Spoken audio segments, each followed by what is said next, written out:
start the. So welcome everybody to Peers July meeting. We're pleased that you're joining us tonight.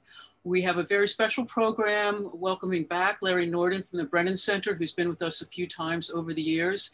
And for the first time, we have Jarrett Berg with us, and we're hopeful that we'll be working with him often in the years to come. Tonight's program is called Democracy Under Siege, Protecting Our Voting Rights. And I want to thank many of the local Long Island grassroots organizations for helping to co-sponsor this evening's presentation. I'm going to read off the list. We have East End Action Network, the East Hampton Democrats, Get to Work, Long Island Activists, LICA, which is Long Island Inclusive Communities Against Hate, LINK, Long Island Network for Change, People Power Patchogue, Pantsuit Nation Long Island, R&R, the Smithtown Democratic Committee, the Southampton Democrats, Suffolk Progressives, Together We Will Win Long Island, and the Women's Diversity Network. And I think you can see from just that broad spectrum of different grassroots groups that are here and are co-sponsoring tonight, how urgent the subject that we're going to be in discussion about is. For those of you who are joining a peer meeting for the first time, Peer is a progressive multi-issue grassroots organization, and we are committed to advocating for issues that impact all Long Islanders, including healthcare, housing, environment, election reform. And how we do that is through electoral politics and activist issue-oriented programs like tonight's forum. Peer is a chapter of the New York Progressive Action Network, and we are also an affiliate of Indivisible and Our Revolution. So what you can expect tonight is that after a few brief announcements, we're going to go to our panel, which Catherine Levy and Julie Sheehan will be moderating as our co-chairs of Peer's Election Reform Progressive Elections Committee. After the conversation with Larry and Jarrett, we will have an opportunity for you to ask questions. What we're going to ask you to do is drop into the chat the question that you would like to ask, and we will go through them. And at the end, there'll be several calls to action on this issue.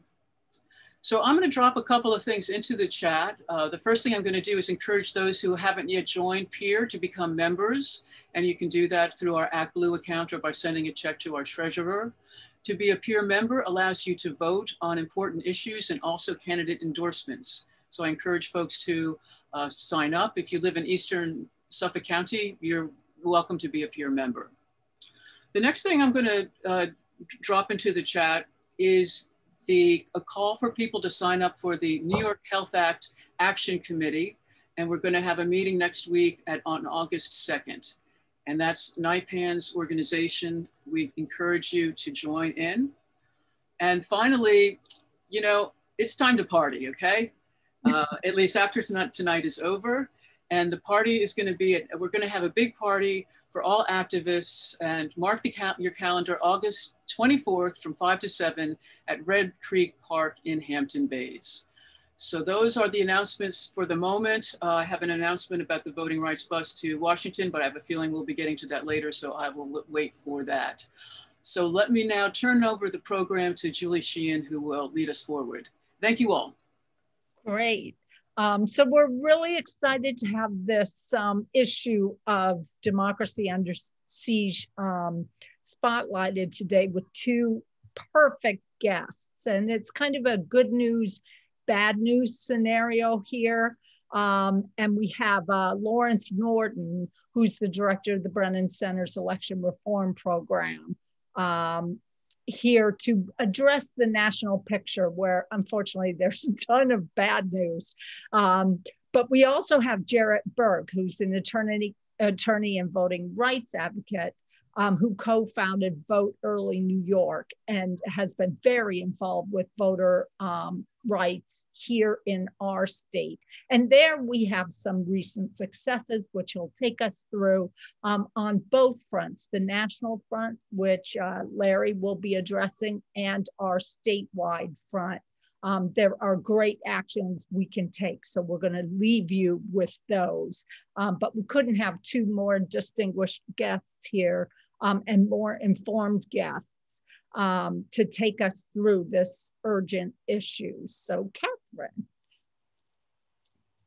Larry and Jarrett, thank you so much for joining us. I guess we're going to begin with some of the bad news with you, Larry. I was hoping that you could give us a brief overview of the many voting, anti-voting initiatives that have been created. It's in 2021. I understand that there are a lot of them, so I was wondering if you could dwell on the shared characteristics of several of them, the most dangerous ones, and perhaps any that you feel might be even unprecedented. Thanks, Catherine, and it's good to see everybody at Pure again. And I wish I was out east with I guess many of you. Sounds like it was a beautiful day today. In any case, I appreciate being invited to speak again today, and very happy that Jarrett is joining this conversation. Bad news. Look, there's an unprecedented number of restrictions on voting and some new kinds of, I would say, anti-democratic laws that have passed in states around the country. A lot of this, of course, is driven by the big lie and the continued promotion of the false idea that the 2020 election was rigged, that President Trump actually won the election. The Brennan Center has documented that this is the biggest rollback in voting rights in many ways that we have seen since the Jim Crow era.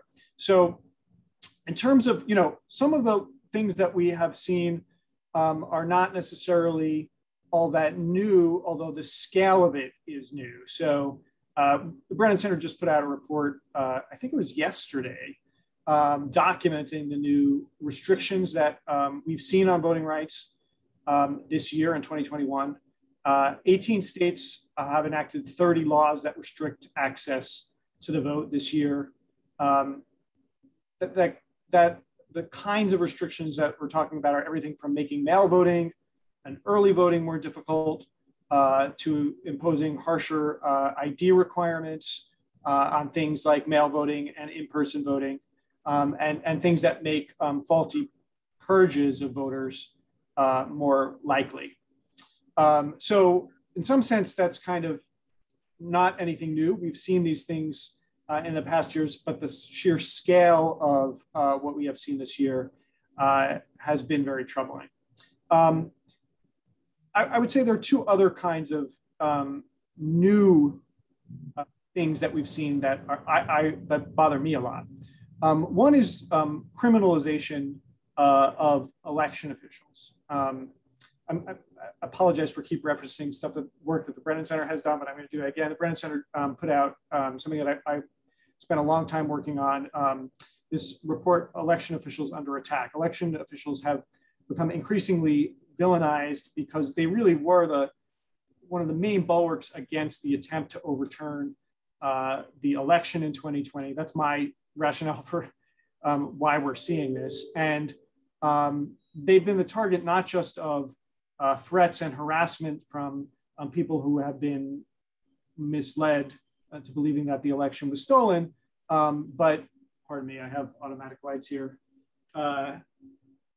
Sorry, but also have been targeted by state legislatures. So we're seeing things like criminal penalties for minor infractions, for giving out regular ballots, a regular ballot when a person was only entitled to a provisional ballot, for providing a mail ballot to somebody who didn't specifically request it, that kind of thing. Things that, mistakes that can happen.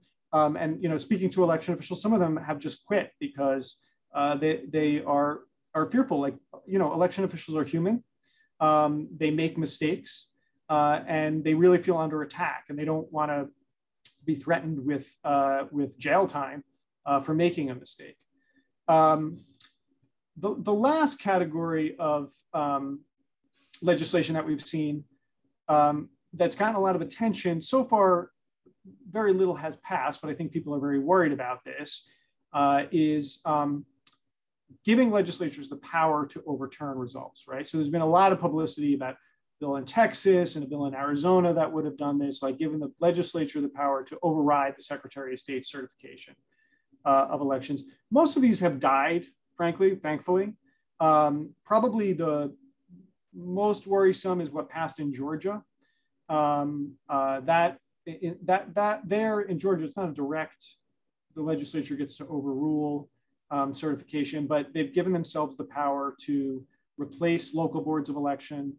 And something that I found most troubling is, the Secretary of State there, who's a Republican, really pushed back against Trump's pressure. They've removed him from the state certification board and put a legislative appointee in his place. So that's concerning about what might happen if you have another close election in Georgia. I will say, Texas has gotten a lot of attention. That's probably one of the potential things that could pass, of most restrictive laws that we've seen. Folks may have seen the Democratic caucus in Texas kind of left so that they left the states, but the legislature couldn't pass that law. But that has a lot of things in it, criminalizing minor infractions, restrictions on early voting, banning of drive-through voting, anything that people used to vote in the 2020 election of kind of making impossible to do in future elections. So those are kind of my overview of the laws that we're seeing that are troubling to me. I'll just mention two other things quickly because I don't want to go over time here. One is, of course, there was the Brnovich decision from the Supreme Court. That decision, in terms of specifically what it was addressing, there was a question about whether or not, if you vote a provisional ballot, but not in the correct precinct, but let's say in the right polling place, should it count? Because the legislature changed the law on that. A ban on collection of mail ballots. Do those things violate Section 2 of the Voting Rights Act? People may remember Section 5 of the Voting Rights Act has been used for years to prevent many states from, particularly in the South, from creating new restrictions on the right to vote. It was extremely effective.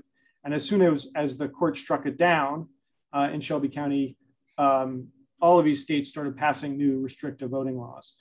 Section 2 was left, and I think a lot of advocates thought, like, at least we have that.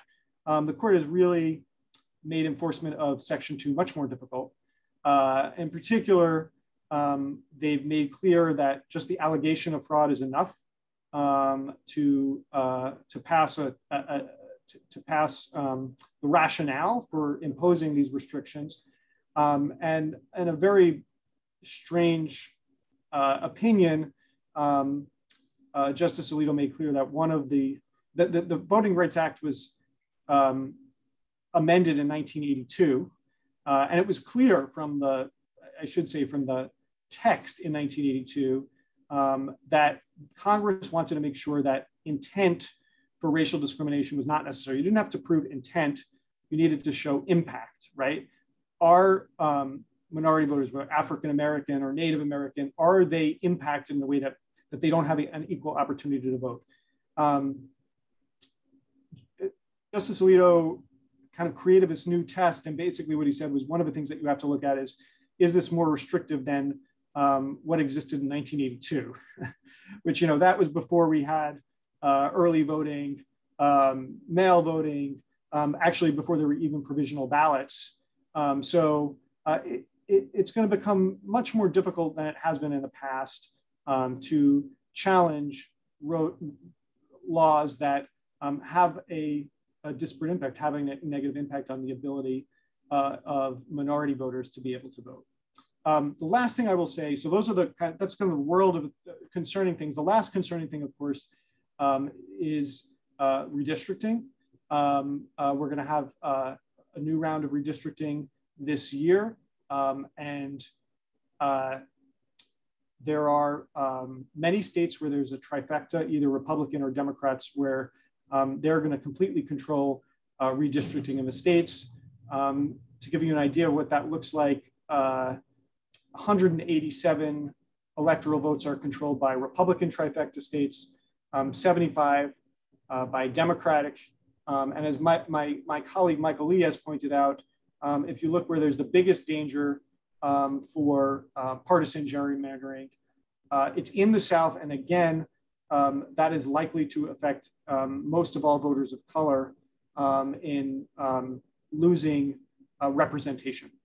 So that is the landscape that is the bad news, I guess. And you know, I work at the Brennan Center, so I'm Pollyannish, so I also want a chance to talk about the good news and why all hope isn't lost, but I assume that's for another question. We're going to get to that, I promise. I'd just like to, in terms of this overturning of elections, which is something that all of the landscape of horrifying things particularly concerns me. Am I correct that in Texas, there's a provision in that omnibus law that would allow a much lower bar for a judge to overturn an election? So Catherine, my recollection is that was taken out in the version that is now being considered before the legislature. I may be wrong about that. I'll double check and I'll email folks if I'm wrong, but my recollection is that was taken out. Great, that's good. See, good news already. So Jarrett, New York's been kind of a comeback kid story of having a terrible record of participation and now having a less terrible record. Is that what you'd say? What's an overview of the initiatives we've had here, and what do we still have to do? Yeah, so first, a big thank you to Pierre and the work you folks do year-round organizing for change, and a special thanks to your leadership team and to Julie and Catherine for inviting me, and it's thrilled to work with Larry on anything. Building on his presentation, first, I think your characterization is accurate. The devil's always in the details on voting laws. I think America and liberal democracy generally finds itself at a crossroads, and exactly what Larry said. Intuitively, I think most of us understand there's legitimate representational government, and then there's everything else, right? That's what consent of the governed means. But historically, and then through to the present day, every generation has grappled with the question, what populations get to vote, how and when, what restrictions do we impose on them? And so we see this pendulum pattern in American history of advancement and then backlash. And we are certainly living through one of those periods of, I'd say, advancement and backlash right now. It's pretty clear from the national voting wars Larry was discussing. And so New York is not exempt from that, right? America is an older democracy. Our Constitution traditionally left those key details of the time, place, manner, and qualifications of voting to the states and the political processes, instead of a more modern approach of enshrining core civil and political rights. And we're not exempt from that. There's a fallacy out there that somehow these issues are only of concern or prevalent in the South, or that they're from a bygone era, as the majority in Shelby County seemed to indicate. That was proven wrong less than 24 hours later. But the same power dynamic that hindered progress in Albany on so many of the policy issues that you folks fight for year-round prior to 2019 applied even more so to voting reform over the past several decades in New York, because any change was seen as existential, as a threat to the old Senate majority's grasp on power. And we're kind of seeing that nationally, right, in the past 20 years. So during that time, many other states were either modernizing their rules to provide 21st century access to civil rights, or they were enacting this new generation of restrictive laws to stave off the political impact of the changing demographics. So in many ways, New York's outdated voting laws didn't get better or worse. They remained frozen in time and served as license for other states to regress their laws or not modernize them. And that's the case today. Every couple of weeks, someone stands up in court somewhere and points out, hey, why do we have to do this if New York has a rule like that? And while I think some of that is overblown, we do need to consider these systems in their totality, and as part and parcel to the bigger political dynamic in play in a given state, that does give license to states to move slowly and to move backwards. And we have not broken that fever yet in Albany. I want to make sure everybody knows that. That said, there have been many pro-voter changes in New York since 2019. I suspect many of you are familiar with several of them, especially if you've been involved in GOTV work over the past couple of years and through the pandemic. But we're still playing catch up, and we're confronting institutions resistant to change. So just very briefly, I'd like to say most voting proposals fall into one of roughly 3 buckets. It's either how do we register, how do we cast a ballot, or how do we count ballots. On the registration front, New York has enacted automatic voter registration, AVR. The Brennan Center led that fight for several years across the country. Thank you to Larry and the team. New York has enacted that. It'll be implemented smoothly, we hope, over the next 2 years. We now have online registration. That's not fully implemented, but that's coming online soon. We have youth pre-registration, and we have this thing called registration portability, which is already in effect. It's a small one, but I view it as a big one from a voter protection standpoint. Registration portability means that, like Velcro, your registration sticks to you as you move around the state. We don't purge people anymore from the rolls just because they move across a county line and force them to re-register, or just shrug and say, well, you know, yes, you're a New Yorker, and yes, you were registered, but you're not now, so, you know, vanish, right, your voting rights. We've also, this year, we restored voting rights to citizens serving parole, which is a major accomplishment for New York. It took years to move that legislation, but they still need to register more than 3 weeks before Election Day, like all new voters, which is a hindrance to participation. When it comes to how we cast ballots, New York, I think everyone here knows, now has an early voting period of 9 days. They did just modernize that, or reform the reform. So starting next year, there'll be 72 hours of early voting minimum. I will say, because I think most of the attendees are from Suffolk on this call, Suffolk County is a laggard statewide with one of the most restrictive early voting programs in the state, probably the worst when it comes to the ratios of registered voters and sites. I think your geography is unique. And it means that someone from the North Fork is never going to drive all the way to the South Fork, to the Hamptons to vote early. So unlike other places where it's more compact, having 12 or 13 sites is not really helpful in a far-flung county with over 1 million voters. I think that's important. In any case, Suffolk's program is going to dramatically expand. It'll be more than double, assuming that it's all funded. You folks will go from 12 sites to 26 sites. And that is just to say that they dragged their feet as long as they could. We're excited to see that the state is now compelling every county that had a small program to expand them. Not just Suffolk, but Suffolk is one of the largest and one of the challenging nuts to crack. I'll move kind of quickly here. We now have electronic poll books. That creates a data-rich environment. It makes it much easier to check people in and keep track of people, and allows them to vote early at any of the sites in the county.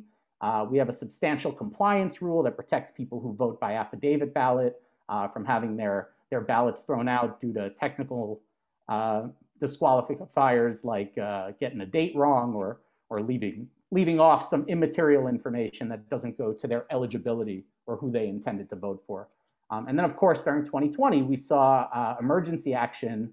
The other big one, right, is expanding access to the absentee ballots. That was already a work in progress prior to the pandemic, but it was hastened along as a result of the emergency to ensure resiliency. It's unfortunate we didn't have that system in place during 2020, but we're working with lawmakers to implement it now with due process safeguards, like making sure people can track their ballots through the process and restricting bad faith challenges to ballots on specious grounds. We now have close contest recounts, and just to sort of close out, there are this is a state constitutional issue. It's sort of a be careful what you wish for. There are several voting restrictions that are actually entrenched in Article 2 of our state constitution. This year on the ballot, all New York voters will get to weigh in on 2 constitutional amendments. One would permit any voter to vote from home by absentee ballot without needing one of these narrow excuses. So it would allow anybody to vote absentee. The other would allow New York to move toward a system of one-stop registration and voting so that we're not blocked by a clerical administrative rule like our 25-day registration deadline. One-stop voting has been in use in North Carolina and other states for some time. So I'll stop there. Thanks for the time and for the opportunity. So that is a lot of good news, and Julie and others and I have been working very hard on some of those reforms, not as hard as you, Jarrett, but I do want to revert to something you were talking about at the beginning, which is the way in which the people who want to undermine our voting exploit the problems we have here in New York. And I think that one of the most embarrassing things that happened in the past year was yet another failure of our Board of Elections. And the Brennan Center has published two very good pieces about this issue, about the long-term problems with the New York Board of Elections and the way that the image of a dysfunctional electoral system is being exploited by people like Mr. Trump, who want to shout fraud all the time. So Larry, could you talk a little bit about the worst of those long-term problems and the things that can be redressed short of a constitutional amendment? Yeah, thanks, Catherine. And your point is a point that I've been making as well. I think a lot of the inertia. There are many problems, but a lot of inertia on changing things with the Board of Elections is kind of an attitude like, who cares? Like, you know, we know how elections are going to turn out. Especially like in New York City, Democrats generally win. So like, you know, yeah, there are problems, but there are lots of reasons for keeping the status quo. And like, you know, maybe some people won't get to vote, but it probably isn't going to change all that much. I think that's totally wrong. But in addition to that, you know, especially for New York City, it is the media center of the country. And so when there are problems in New York, everybody knows about it, right? This thing that happened in the mayoral primary with them forgetting to erase the 135,000 test ballots, that wouldn't have made national news if it happened in Dubuque, Iowa. It was national news because it happened in New York City, and it did give people like Donald Trump, you know, an opportunity to say, you see, like it's all fraud, basically. And to me, it's crazy that should convince anybody, but it does have an impact. So we're in the midst of, we've been studying this issue for a long time, but very carefully for the past few months, in comparing New York City and New York State to election jurisdictions around the country. And New York is an outlier in the way it runs its elections, in its structure, in the accountability that exists for boards of elections, especially the New York City board, but this applies across the board, in how it does hiring. I can't tell you, a few years ago, I had a number of election officials from around the country, when there was an opening for the executive director, contact me and say, like, when is that position going to be posted? Because I would love to apply for it. And of course, we don't do that in New York. These are patronage jobs, even at the highest level. Whereas, you know, in Los Angeles or Maricopa County, where Phoenix is, they do national searches for these kinds of positions. We have this ridiculous requirement of a Democrat and a Republican for every job that's done, down to like a very ministerial level, which I think doesn't just create inefficiencies, but also bad results for voters. And just more generally, I think because of this lack of accountability, New York City, but New York State more generally at the county boards don't engage in best practices. When there are problems, there aren't changes because there's no punishment for problems. So there's a lot that could be done. And one of the things that surprised me in doing this research, and Jared can probably talk to this more, is how much, if the legislature had the will, it could do to change these things. You don't need a constitutional amendment. A lot of people think, oh, it's in the Constitution that the county party committees pick commissioners. That's not in the Constitution, in fact. The Constitution says that representatives of the parties have to be selected, and the legislature figures out how to do that. The legislature should have a much more active role in picking commissioners. In New York City has barely had any public hearings for the commissioners that the party leaders pick. And we haven't yet looked at these issues, but I've got to believe it's going to be the same in Suffolk County, in Nassau County, and all the big counties. And I also got to believe there haven't been any national searches, even though, like, I know there are a lot of great election officials who would love the opportunity to run New York City, Suffolk County. Those are big jurisdictions. So basically every big problem that there is, if a state legislature wanted to mandate change, it could. The problem is, of course, there's a lot of patronage there. There are a lot of jobs to give out. And so we're up against some very big forces in trying to really reform county boards of elections. But I do think, I should say one other thing I think that would be really important is giving more local control to remove commissioners, right? Like a huge problem that we've seen in New York City, but elsewhere is like everybody kind of throws up their hands. There's nothing I can do. So mayor after mayor has expressed frustration with the Board of Elections in New York City. City council members express frustration, but they say at the end of the day, there's nothing we can do because only the governor can remove those people. That doesn't have to be, that's not in the Constitution. The state legislature could change that tomorrow. They could mandate lots of things in terms of best practices if they wanted to tomorrow. So there's a real opportunity. The state legislature is paying attention to this. I don't want to sound naive about this. I think there's going to be, it's a real uphill battle because there's so much invested from the party leaders in particular in the positions that are at the Board of Elections, but it's really not serving New York voters well at all. Jarrett, how much receptivity do you think there would be in this more progressive legislature with such an overwhelming Democratic majority to making the significant changes that Larry has laid out and the Brennan Center has laid out in detail to the Board of Elections? It doesn't look good nationally in terms of this fight that we're in. That's right. I mean, it looks terrible nationally.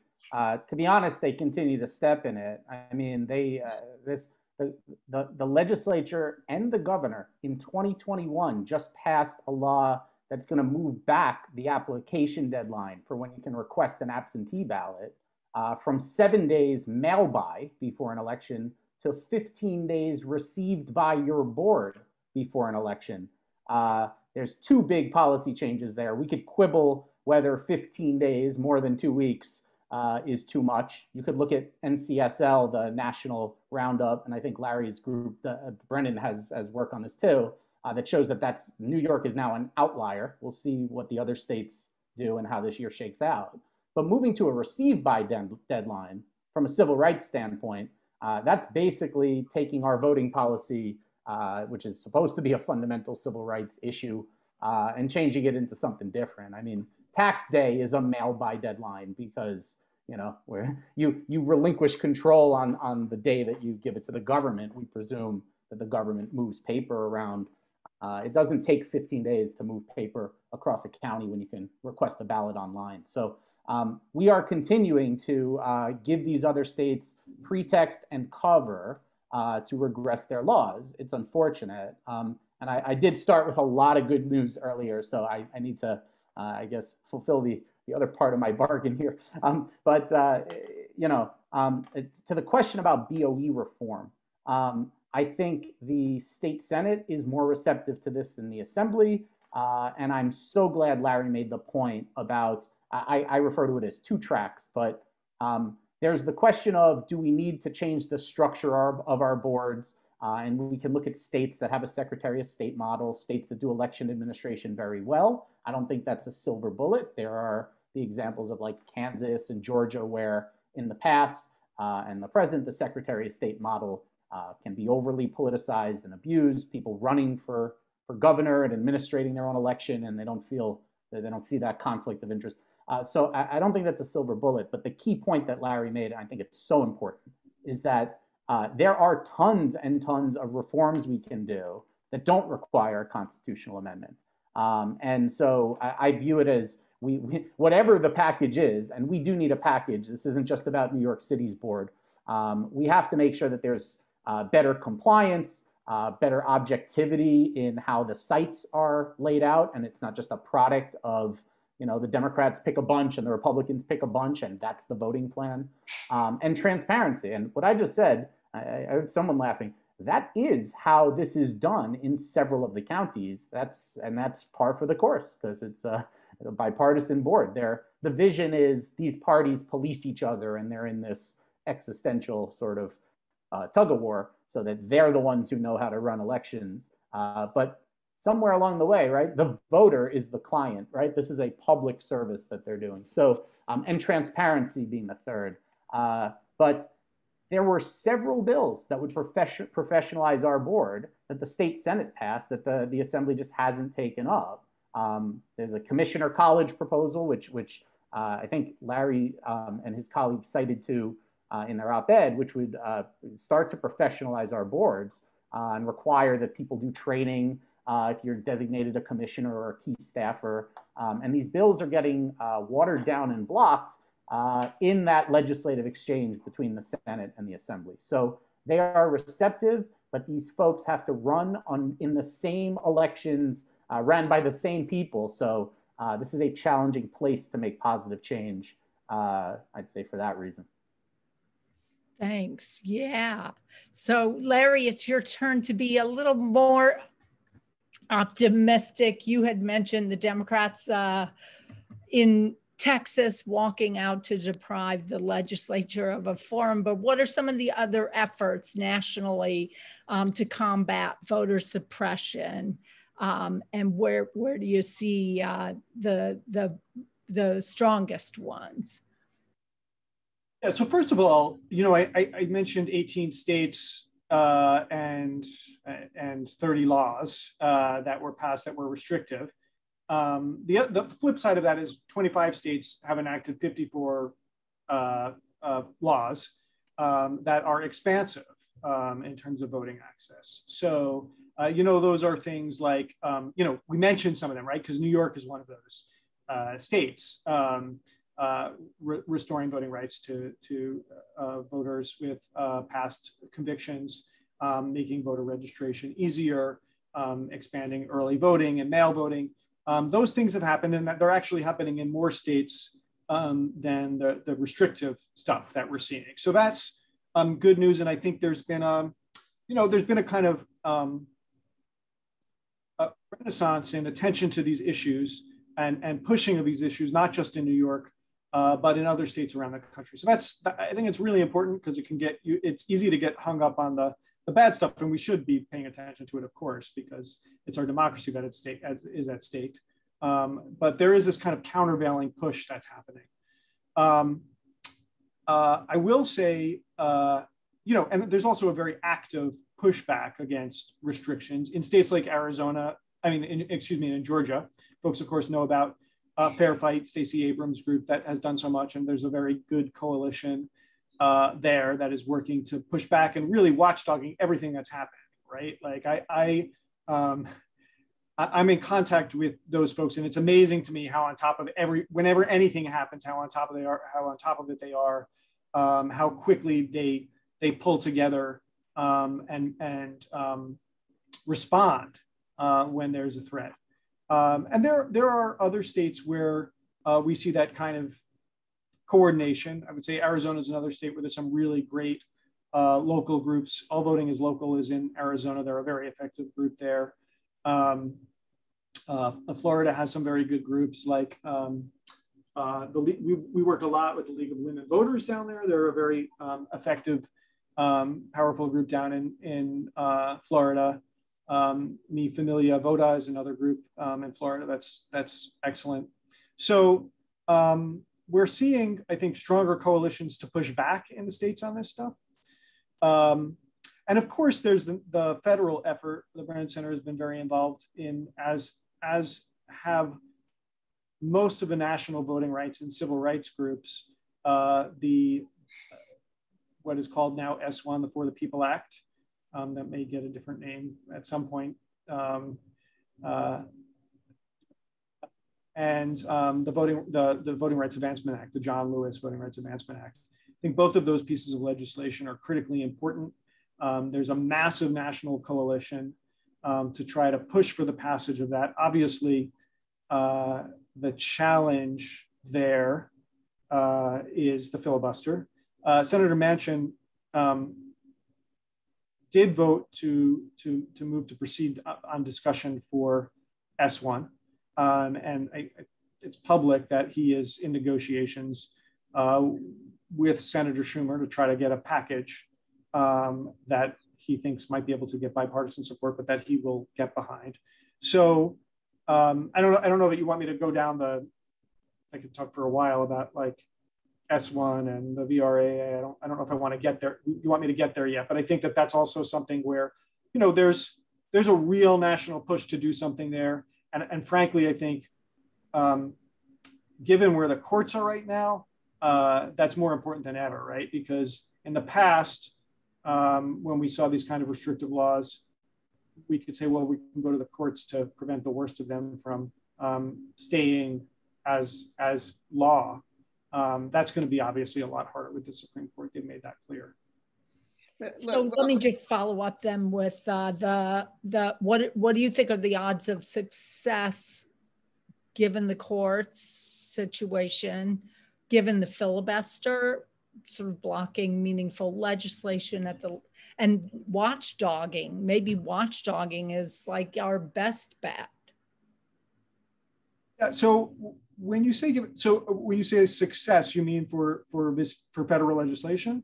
For pushing back against the actual suppression, which of these strategies, a legislative one, a grassroots activism, how do you see their relative? Yeah, so what I would say, I mean, a lot of people have made this point because there's been some, in the media, there's been some reporting that in the Biden administration, there's one of the responses is, well, we need to out-organize. Well, I think, of course, organizing against suppressive laws is really important, and organizing to get out the vote in the face of those suppressive laws is really important. There's only so much that organizing can do without some help from the federal government. You can't out-organize a really bad gerrymander, right? Can't out-organize some of the potential election subversion. So organizing is going to be really important. It's going to be really important for the federal push, and it's going to be really important afterwards. But I work at the Brennan Center, so right now my focus is really on getting that federal legislation passed. I will say, a colleague of mine has made this point, like there's going to be an August recess, probably by mid-August, so in a few weeks. I doubt, unfortunately, that we're going to see For the People Act or the Voting Rights Advancement Act before that August recess. There's a huge opportunity to be showing up at the offices, at the town halls of members of Congress when they come back, to make clear to them that inaction is not acceptable here, right?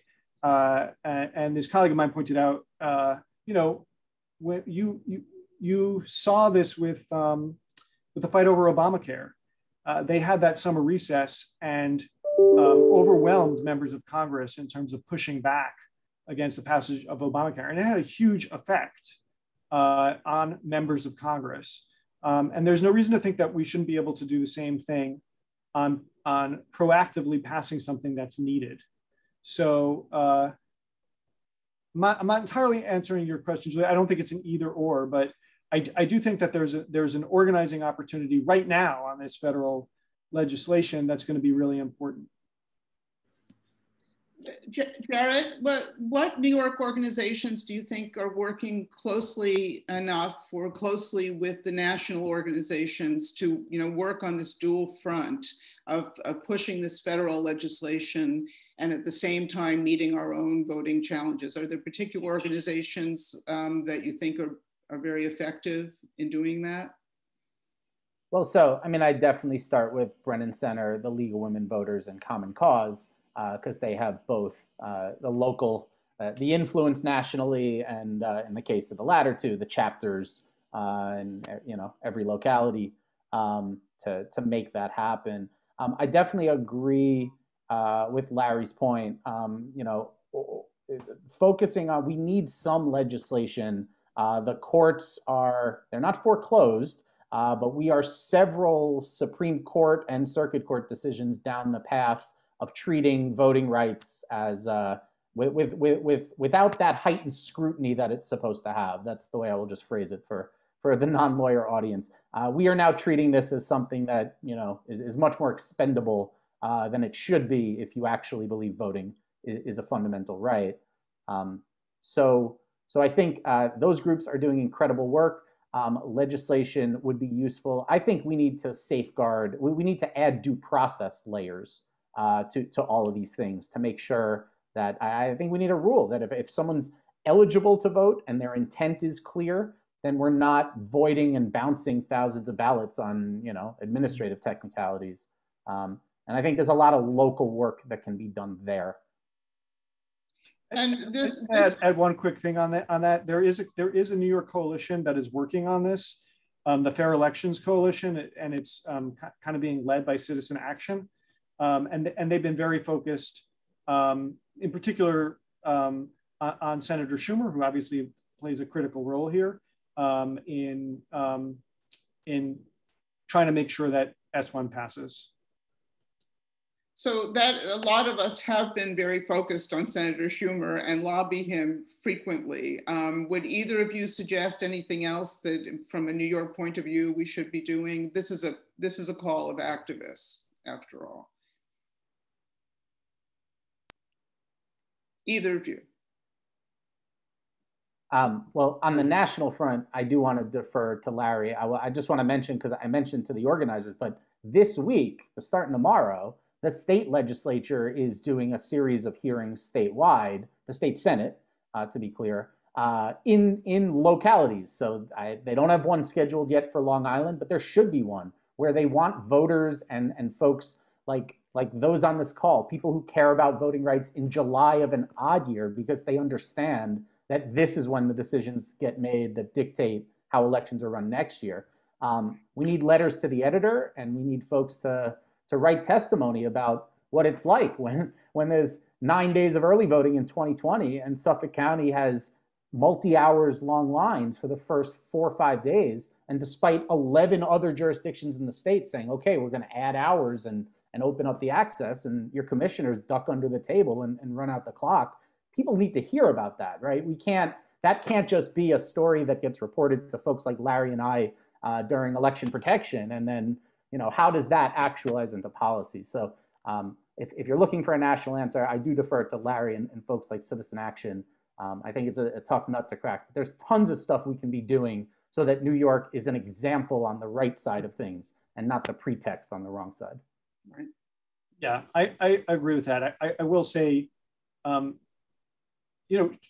Schumer is really important. Obviously, he leads the Senate Democrats. He has been quite clear up to this point about saying he's going to find a way to make this happen. And it can only help to remind him how important people in New York think this is. This is national implications he has in his hands. In some ways, it's not his chamber, but what's going to happen in the House and how much gerrymandering there's going to be in the House. And just the entire New York delegation in Congress needs to hear, because their jobs themselves might not be that impacted by this, right? Needs to hear that New Yorkers really care about this. So that's important. And frankly, President Biden is important too. I agree with, I see Davina's comment about, putting the burden on the people and the activists who killed themselves last year to get the Congress that we have, to get Biden into office. They expect their democracy and their rights to be protected. And reminding all of them that it's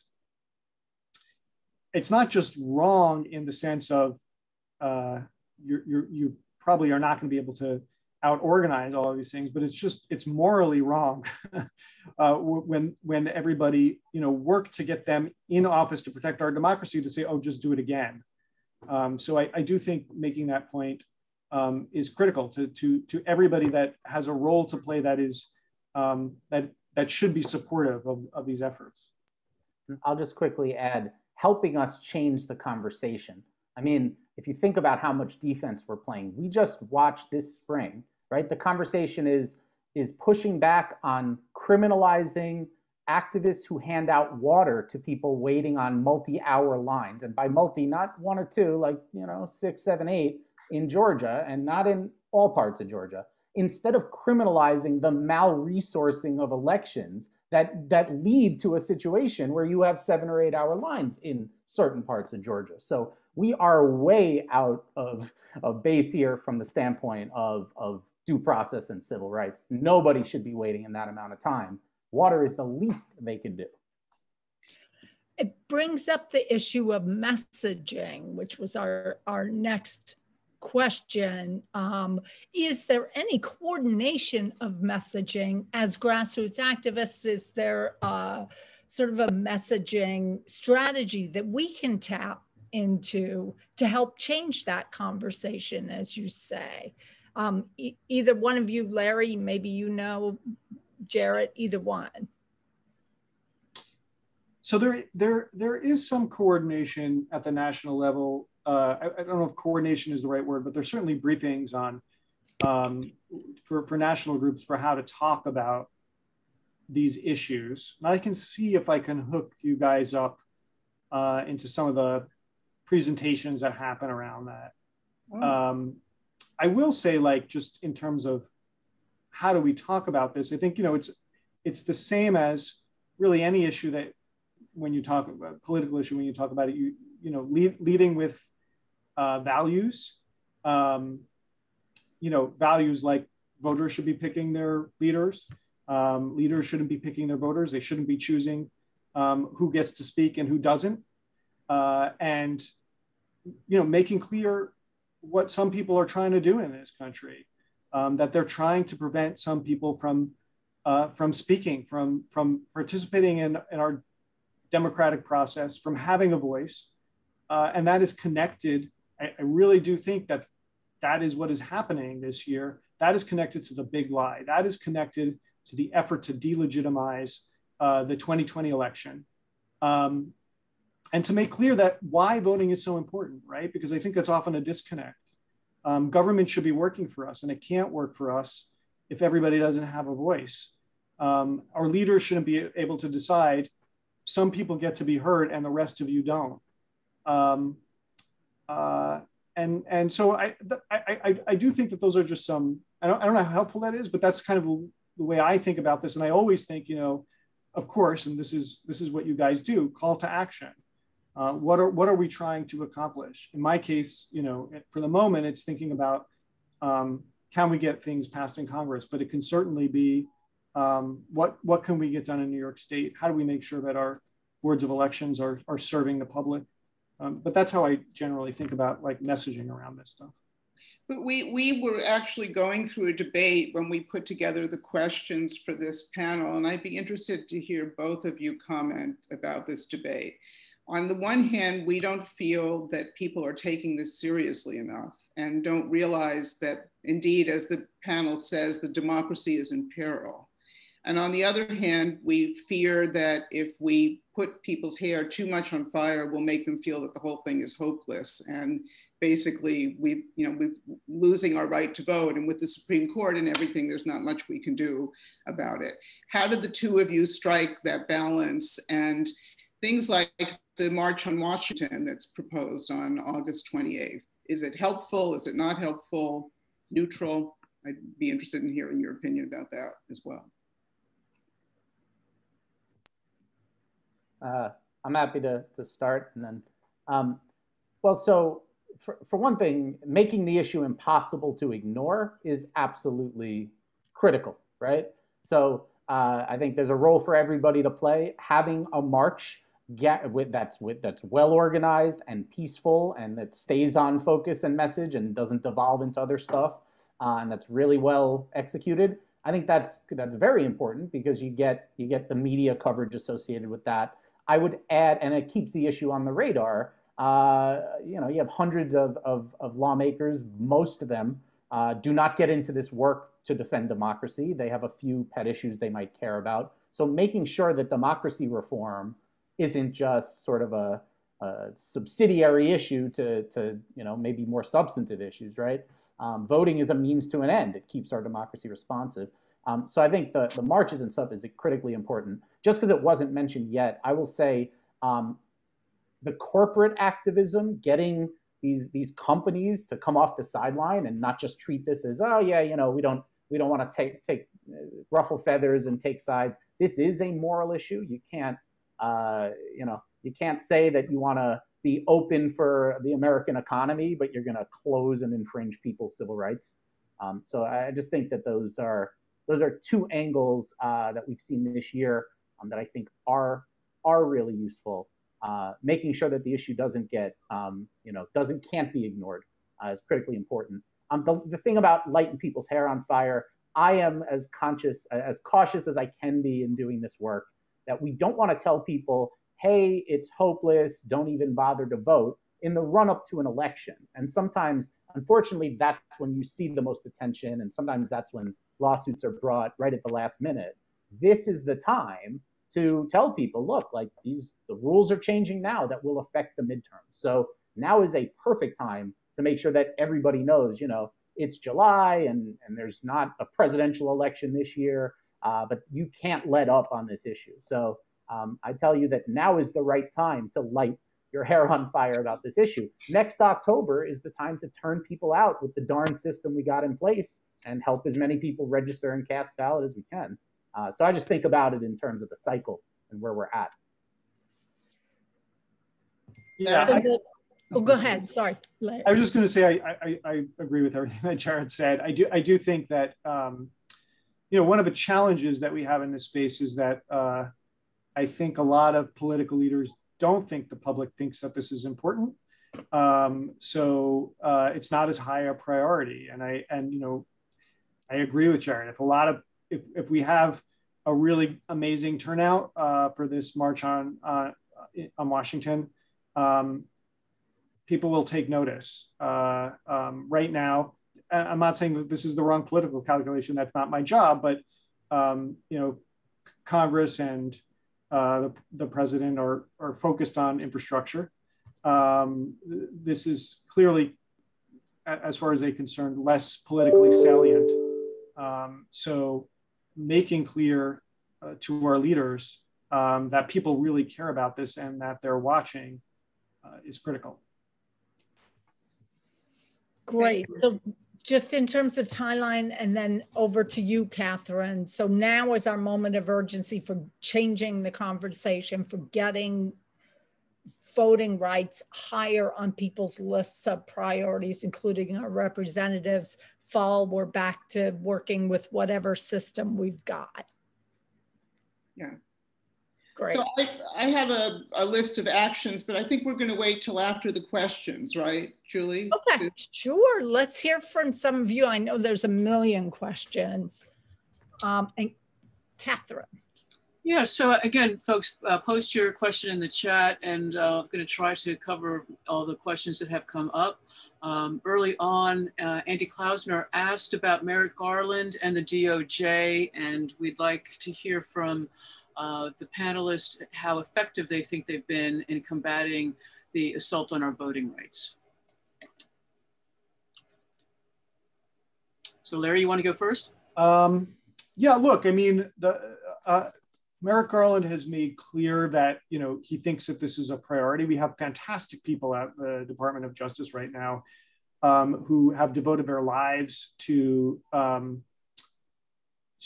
improving democracy and to ensuring that people have that the right to vote is protected, right? You've got, in addition to Merrick Garland, Vanita Gupta and Kristen Clark. Vanita was at the leadership conference, and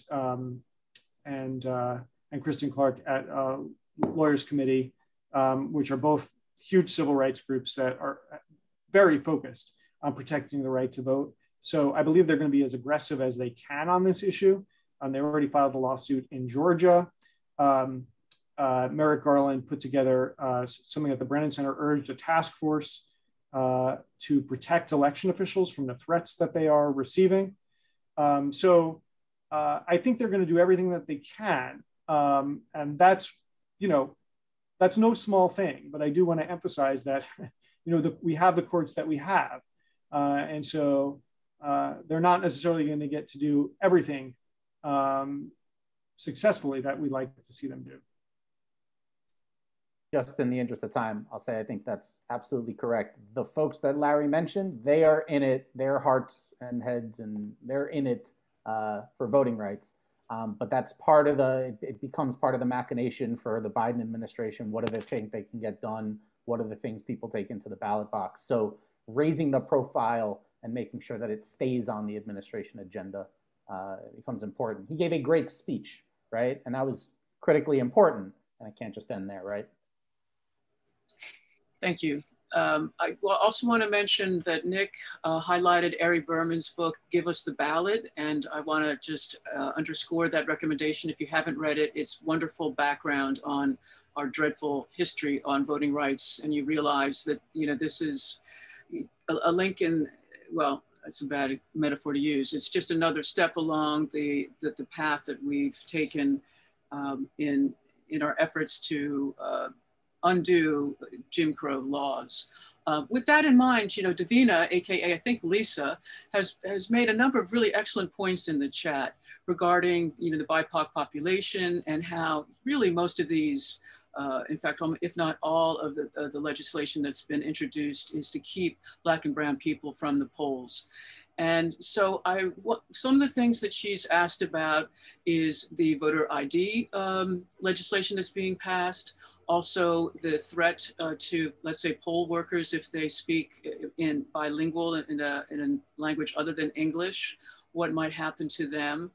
And she brought up an interesting point about actually being proactive in training people how to vote. In other words, having sample ballots more available. So I wondered if one of you would like to maybe comment on those comments from Lisa. Thank you. Well, I agree with the overarching point. There's no question what's happening here. It's that Black and brown people are being targeted with a lot of these laws. And it's not an accident that the worst laws that we are seeing are happening in states where there's the biggest demographic change. You look at Georgia, you look at Texas, you look at Arizona. There is a fear, no question in my mind about it, about the demographic change that's happening and what that means for political power. And this is an attempt to preserve political power, and it's very tied in with issues of race in the United States. And that's also, by the way, as I mentioned earlier, my colleague Michael Lee has made this point, very connected to what we're going to be seeing in redistricting as well. So on the specifics, all that I'll say is that I think it's important that we remember it and that we discuss it, and that when we're thinking about solutions for how to address these problems, that we keep that in mind. I think it is always present when we're having these discussions.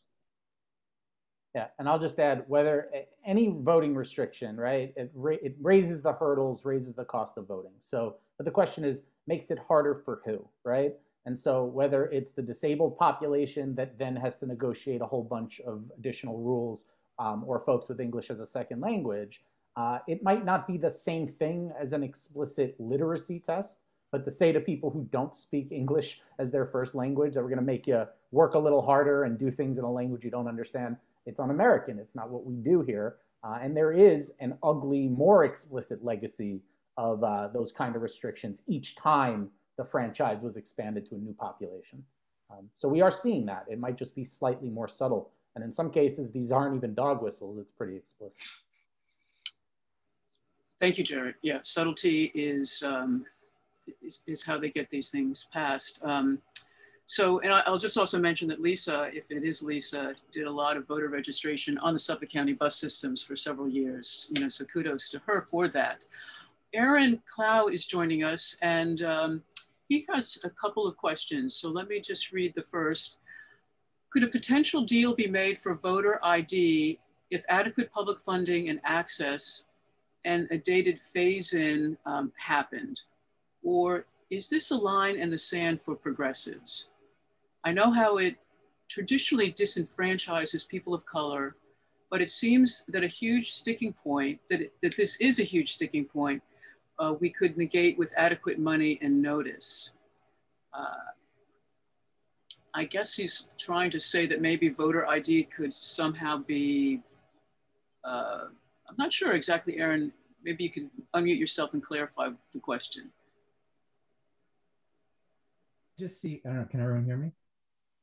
Yes. Yeah, I just hear this argument constantly, like about voter ID, and it seems to be the big one, you know, why we can't get any Republicans on board, either, you know, locally or nationally, whatever, with the voting rights bill and things.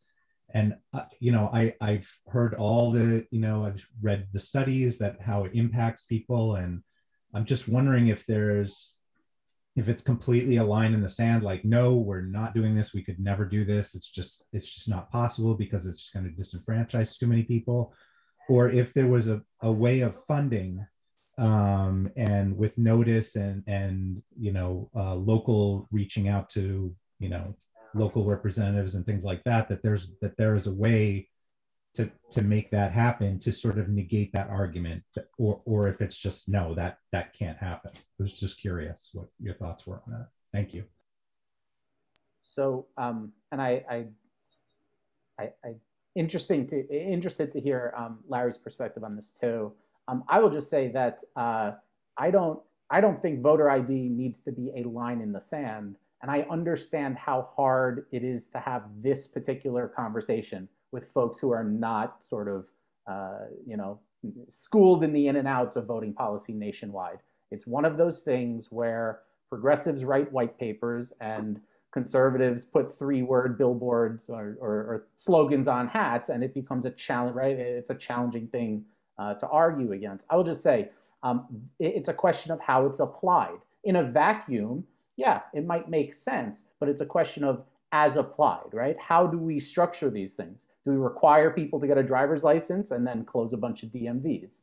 There's the classic example, I'm sure you know, about Texas and student IDs versus gun licenses and what counts, what doesn't. It was my point earlier about the devil's in the details in how these things are written. So I would just say that, sure, if you want to write a law and say that it can't be implemented until 99.99% of Americans who are entitled to vote receive an ID at no cost to themselves so that they're eligible, we can stop playing games here and make sure that citizens can vote. And that might make the system nominally more secure. But the other side of that coin is more secure from what, right? So it's a liberty security thing. It's kind of a false choice, right? Before we put in place that restriction, show us the fraud, the voter impersonation fraud, where people are showing up with the, you know, the woolly willy mustache and the fake glasses and stuff and committing multiple crimes to nominally add one vote or two. So that data doesn't exist. On the other hand, there's all that demonstrable evidence of the suppression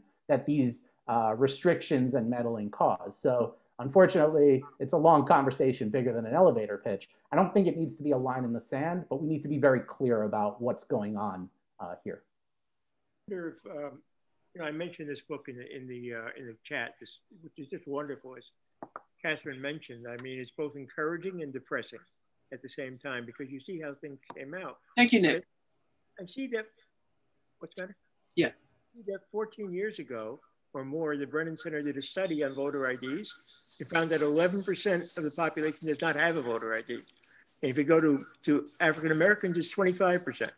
And if you go to people who are making less than $35,000, it's less than that. So is there any update to that? Do we know if people have valid IDs? I think the issue with this, when it comes to IDs, the problem is that, so I haven't seen an updated study, but the problem is that when you look at the laws themselves, it's not just that it's a requirement for an ID. They're very specific requirements, and they're the kinds of IDs that certain types of people are less likely to have, whether it's Black and Latino Americans, Native Americans, young voters. So, you know, the example that is probably the most famous one is, you know, in Texas, not being able to use a student ID, which is a photo ID, but being able to use your gun permit, right?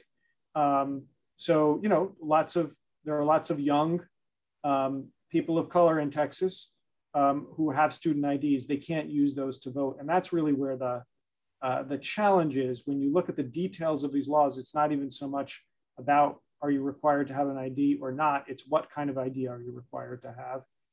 And it becomes pretty apparent what the real goal of these laws is when you look at those kinds of details. Thank you. Good. Thank you, Larry. And so I know there are a number of people posting in the chat. I'm trying to go in order. Sue Hornick had a question earlier. She said, could one of you list the best practices that the legislature could pass and that we could push for? And I guess she means the New York legislature. Is that correct, Sue?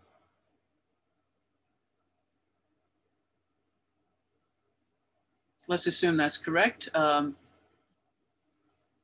Jarrett, maybe you want to tackle that. So I want to give Larry his due on this one because it's a national issue. I'm happy to circulate a list of bills that were not passed that the Let New York Vote Coalition and other advocates think are really important that should be taken up in January, from BOE reform to the New York John Lewis Voting Rights Act, and much smaller ones too. But you know, Larry has his eye on the national picture.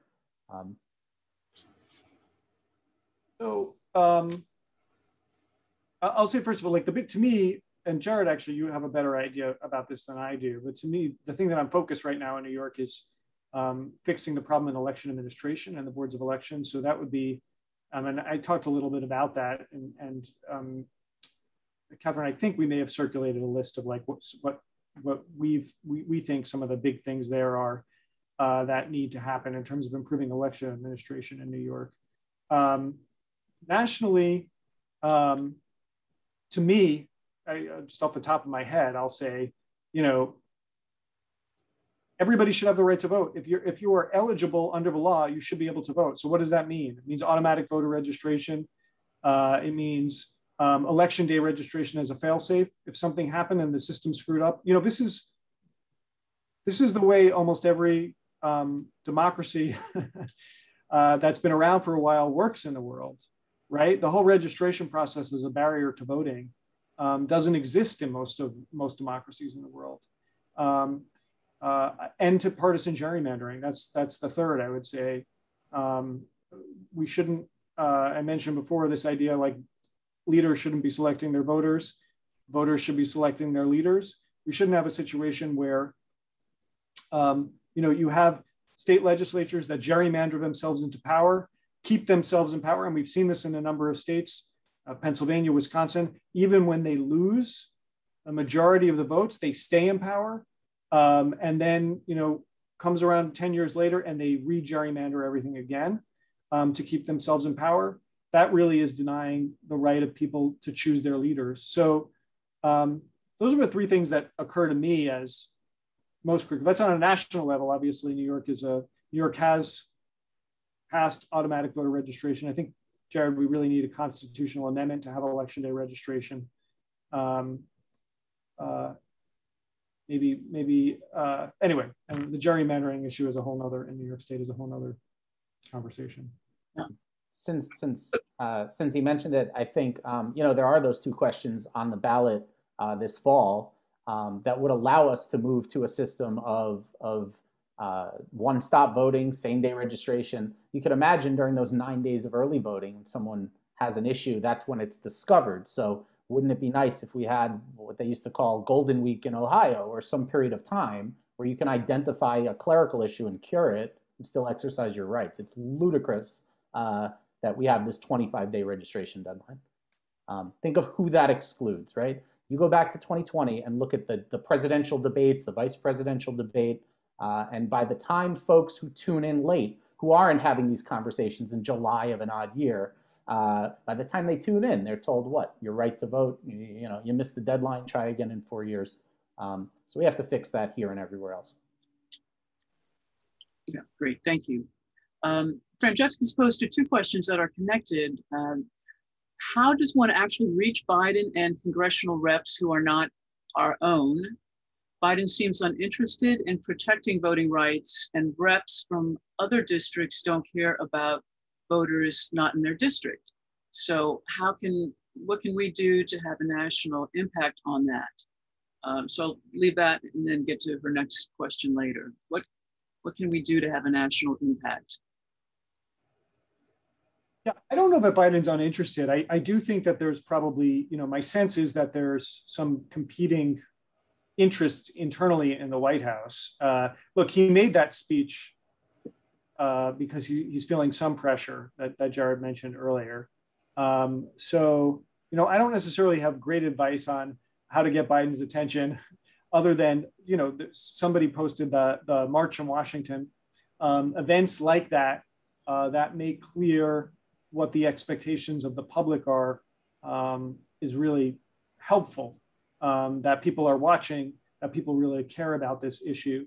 And, in terms of members of Congress who aren't your own, I do think that the New York delegation matters. Obviously, Senator Schumer matters a lot. Senator Gillibrand matters. And, if you're on Eastern Long Island, I guess probably Congressman Zeldin probably doesn't care that much about this. But the rest of the New York delegation, some of them have statewide ambitions.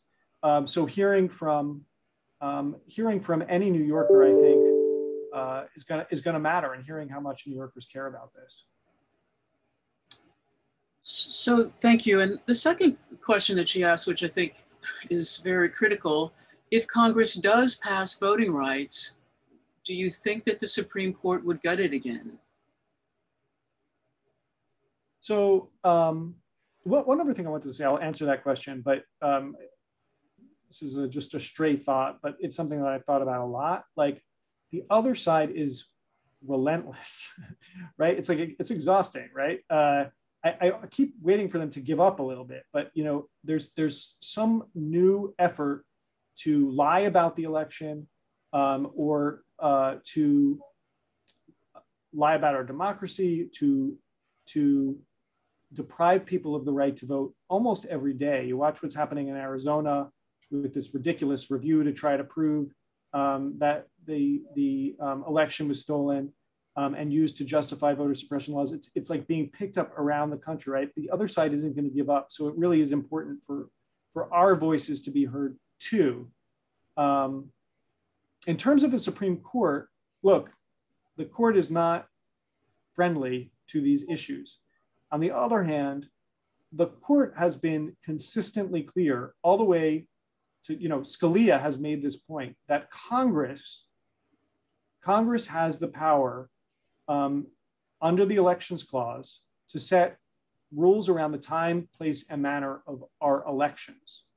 And so while they may try to find ways to weaken things like the Voting Rights Act, if Congress sets national standards for how Americans are to vote in federal elections, they may not like it, but it's going to be extremely hard for them to push back on those kinds of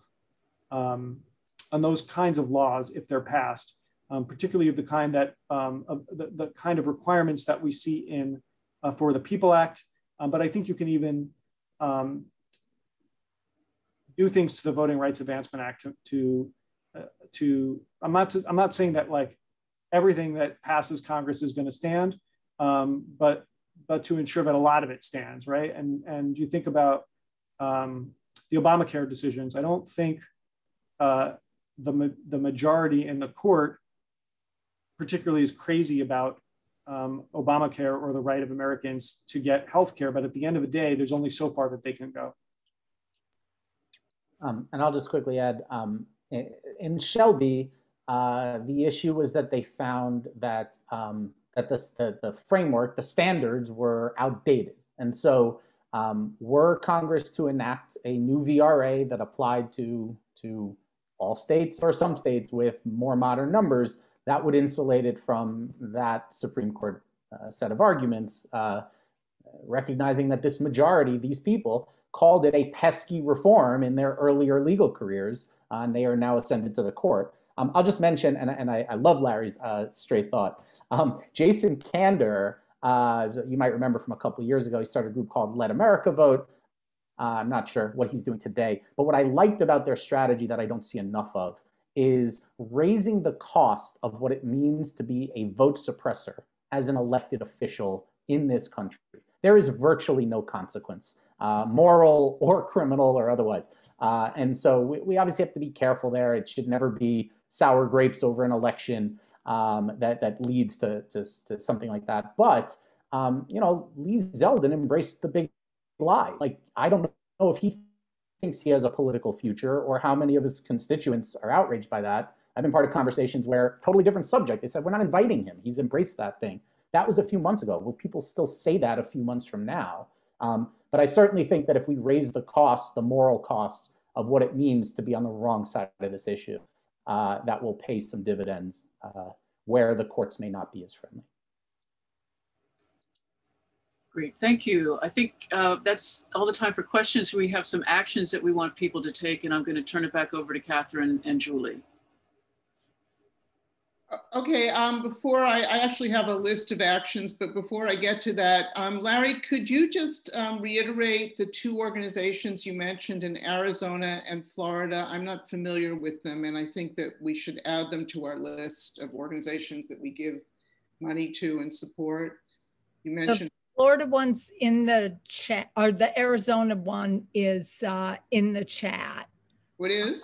Okay. Yes, I put it. Yeah, all voting is local, and I think I mentioned the League in Florida and one with a Spanish name. Yeah, Mi Familia Vota.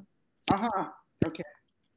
So I'm going to give a list of actions, Larry and Jarrett. If you want to add anything to this, since you are in the trenches of this, please do so. One of the things we're urging everybody to do is to donate to groups like the Brennan Center and Early Vote New York, to give them the resources to do the hard work that they're going to do. In addition, or Vote Early New York, sorry. In addition to them, I'd like to point out groups that are really on the front lines of the legal action in particular. The NAACP Legal Defense Fund is incredible on this issue. Democracy Docket and Mark Elias, who many people don't know about, but one of the real heroes in this issue. Fair Fight, our great hero, Stacey Abrams' group, who are doing a lot of different things that I'm going to mention in a second. Common Cause, obviously. Let New York Vote, which Julie and I and others have worked with before, and Vote Save America. And all of those links, including the ones we've just added in Arizona and Florida, are in the chat. Please give them money. If you can, give them recurring donations. They are fighting for us to have a democracy here. In terms of S1, the Senate Voting Rights Bill, Fair Fight, who are fierce, are suggesting that we don't just call our senators once, but that we call them every single day, because they feel that that will really show an enormous amount of pressure. And since we have that crucial New York delegation, in particular the Senate Majority Leader, I'm looking at you, Shoshana Hershkowitz, remind people every day to call him about how essential it is, if he wants to be supported by progressives, that he somehow break that filibuster and bring S1 to a vote. Fair Fight is also doing something that I only found out about recently through my friend Kate McMullen, the wonderful children's book writer, who's also a terrific activist. They're organizing a team of volunteers to assist with documenting voters' experiences to use in their advocacy for enhanced federal standards and oversight for voter protection. So while the other side is trying to accumulate evidence, that the election was stolen from Trump, et cetera, Fair Fight is actually accumulating evidence from voters about ways in which their vote has been suppressed and they have not been allowed to vote. So I believe that somebody, I hope Catherine or Julie, will put the link to that application in the chat. It's already in there. It's in there, okay. We've already talked about the March on Washington. There are at least 2 buses going from Long Island. They are fully subsidized at this point. There may be another bus. LIA, Suffolk Progressives, Peer, a lot of groups are behind this. And we can make a big impact by having a huge group of people there. I understand there are COVID fears. And if people don't feel happy about going to a large demonstration, then support in other ways. But I think that this could make an impact and send a message to our legislators. On the New York State issues, I'd like to reiterate some things that Jarrett and Larry have already said. Contact your state and assembly members to lead on basic reforms of the BOE that don't require a constitutional amendment. A lot of us frequently lobby our assembly and state senator members, and this is one of the things we should be lobbying them about. Jarrett mentioned the 2 voter access ballot questions on the ballot line this fall. I think they're incredibly important. No excuses, absentee ballot voting for all, and eliminating the 25-day voter registration deadline to finally have a system that allows for one-stop registration and voting. I think that should happen in New York, and it should happen around the country. And the last thing is social media and other messaging. By other messaging, we mean lobbying legislators, letters to the editor, talking to friends. But on social media every day, the people who are on this call, who've been willing to sit through this entire 90 minutes of a lot of technical information, you care about this issue. Please keep it in front of people's eyes as much as you possibly can, because we could find ourselves, we had a question that we didn't get to about what happens if we fail, and maybe it's best that we didn't get to that, but we can't fail because we could find ourselves without a democracy. And I don't think that that's an exaggeration. So, please make sure that people are thinking about this and acting on it every day until we push back on some of the more egregious laws. And I just want to say, before you're thanked by others, Larry and Jarrett, I think you're terrific. You were wonderful today. Thank you for the work you're doing. Thank you, Larry, for coming back again and again to speak to us with each new wave of crises. We very much appreciate it.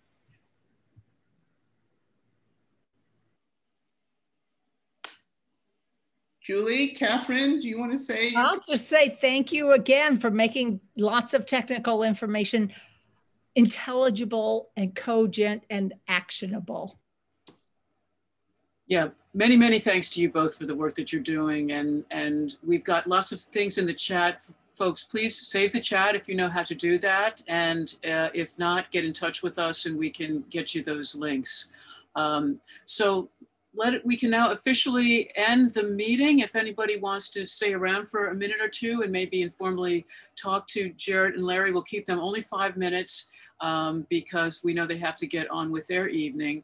But there might be some folks that might want to say something. Francesca and Lisa had their hand up. So I don't know if either of you wanted to follow up with the question. I'll just say thanks for organizing and thanks for the opportunity. And Larry, good to see you. Pleasure to work with you as always. Same, Jared, and yes, thank you. And I'm always appreciate being invited to speak with you all and to hear from you. Shouldn't encourage us, Larry. Well, you encourage me. I mean, it's very inspiring to hear, what you all are doing. And as I said, from this office here, it can get dispiriting to see all the the efforts, the constant push against the right